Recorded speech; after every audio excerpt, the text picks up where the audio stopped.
Bem-vindos de volta ao Zuc. Nesse primeiro episódio sobre a Bienal de Dakar, eu entrevistei Abdoulaye Diop, galerista e especialista em arte africana, baseado também aqui, em Dakar. Ele me explicou um pouco sobre os diferentes tipos de máscaras encontrados no continente, especialmente aqui na região, e o porquê de o Senegal, o epicentro da arte africana, ser um país sem máscaras. Confere comigo na reportagem.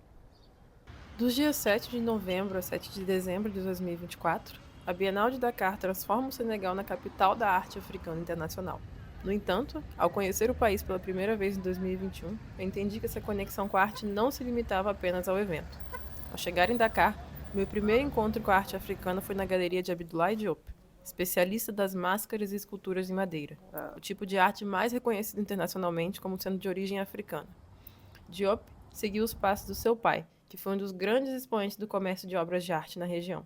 Após anos de aprendizado, ele fundou sua própria galeria em Dakar em 2000. Desde então, se dedica não somente à venda de artefatos africanos, mas também à passagem do conhecimento ancestral sobre o seu significado e origem. Ça, c'est un masque de Côte d'Ivoire, dans la région de Dabakala. Le masque, c'est de la tribu Djimini. Voilà.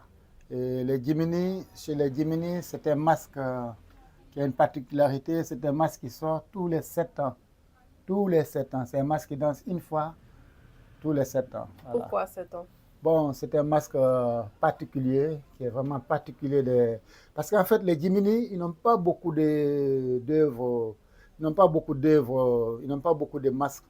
Parce que c'est des gens aussi qui ont très vite embrassé l'islam. Mais ils ont gardé quand même la tradition. C'est un masque qui vient de Man, d'Anané, Mankono. C'est juste vers la frontière Côte d'Ivoire-Libéria. Et Mankono, c'est un masque qu'on appelle Konon. Le masque Konon, et le mot Konon veut dire oiseau. Et ce masque-là, le porteur du masque est censé faire le cri de l'oiseau. D'accord. Voilà pourquoi la bouche est articulée. Une fois le porteur du masque porte le masque, il est censé faire le cri de l'oiseau. Voilà. C'est un masque de divertissement. Les masques, en général, oui. Ils sont censés être portés ou ils sont censés être gardés dans la maison? Quel est pour quelqu'un qui souhaite posséder un masque aujourd'hui? Bon, en général, les masques sont censés être portés. C'est censé être porté soit pour une initiation, soit pour une festivité, une cérémonie de réjouissance. Ça peut être aussi une cérémonie de mariage. Ça peut aussi être une cérémonie de réjouissance. Et bon, il y a des masques aussi qui sont portés par rapport à une funéraille, une cérémonie de funérailles. D'accord. Voilà. Donc, il y a des masques qu'on appelle masques de famille. Ça, c'est des masques qui sont censés être dans la famille, gardés dans la famille. Ça, c'est des masques qui ne sont pas portés. Voilà. Ao perguntá-lo sobre quais daqueles artefatos seriam tipicamente senegaleses, Diop me confirma que no Senegal, o país da arte africana, não existem máscaras propriamente senegalesas em madeira, e me explica o motivo. Même si on voit beaucoup de masques là, ce que peut-être les plus connus en tant qu'africains aujourd'hui, à l'étranger en tout cas, le Sénégal n'est pas forcément un pays qui produit des masques. Exactement. Donc, j'aimerais bien que vous m'expliquiez pourquoi.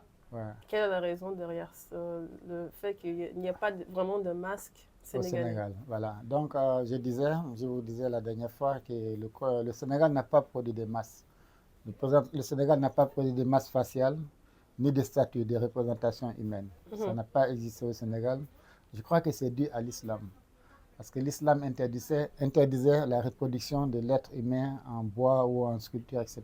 D'accord. Donc le Sénégal n'a pas, et comme le Sénégal a très vite embrassé l'islam, donc les objets d'art représentant les sculptures en bois ou en bronze n'ont pas existé au Sénégal. Il y a eu quand même des sculptures en bois au Sénégal. C'est une calebasse. Voilà. Donc ça servait à recueillir le lait caillé, le lait des vaches. Et même ça servait aussi à recueillir le mil. Et ça pouvait même servir aussi à manger. Nous avons les mêmes au Brésil. Voilà. Ça s'appelle cabaça. Voilà, exatamente. Essa ausência de máscaras não impediu a propagação da arte no país. Muito pelo contrário.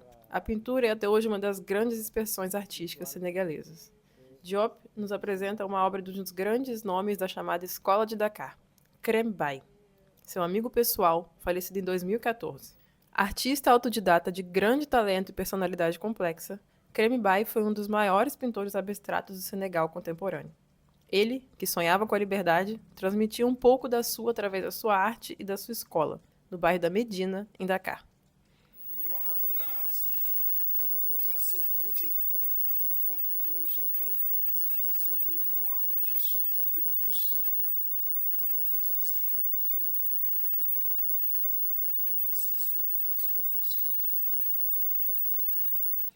Saio desse encontro com a sensação de conhecer um pouco mais sobre as muitas artes africanas que compõem o Senegal do passado e do futuro. Mas ainda existe muito mais a explorar. E encerro essa matéria com uma mensagem do seu Diop a todos os brasileiros.